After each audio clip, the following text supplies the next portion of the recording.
Hi hello नमस्कार, मी नैना. माझ्या Naina's vlog मराठीमध्ये तुमचं मनापासून स्वागत करते. आजचा दिवस तुम्हाला खूप मस्त जावो हीच देवाचरणी प्रार्थना. आपण आजही मोठ्या उत्साहात हळदी कुंकूचा कार्यक्रम करतो, ज्यात उखाणे, गाणी, ओटी भरणी, वाण देणे, भेटीगाठी, गप्पा बरंच काही असतं. पण आजकाल सगळ्यात जास्त जर कशावर भर देत असतील तर ते सुंदर डेकोरेशन. त्यात आपण घरच्या घरी जर सगळं करत असू तर तारेवरची कसरत तर होतेच, पण आनंदही मिळतो. त्यात अशी हुशार मुलं असतील तर कोणतीच आई असे कार्यक्रम करायला मागे होणार नाही. माझ्याप्रमाणे माझी मुलंही उत्साही प्रसन्न असतात.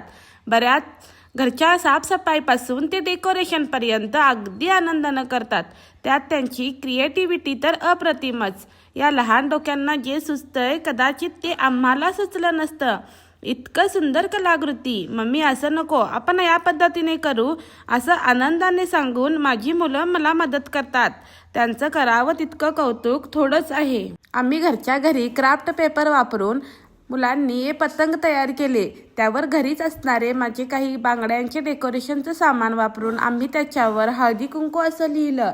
तर त्यानंतर मुलांनी भिंतीवर ते कुठं कुठं काय काय चिटकवायचं याचा व्यवस्थित विचार करून भिंतीवर चिटकवूनही घेतलं. हळदी कुंकूचे महत्त्व म्हणजे आदिशक्तीची जागृती. हळद सौभाग्याचं प्रतीक आणि कुंकू शक्तीचं प्रतीक.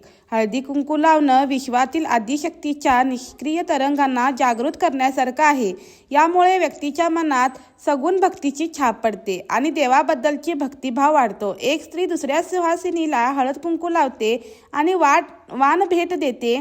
हे तिच्यातील दैवी शक्तीला शरण जाणं आणि कृतज्ञता व्यक्त करणं आहे. यामुळे सकारात्मकता निर्माण होते. ग्रामदेवता दुर्गा आणि सप्तमातृकांना कुंकू प्रिय आहे.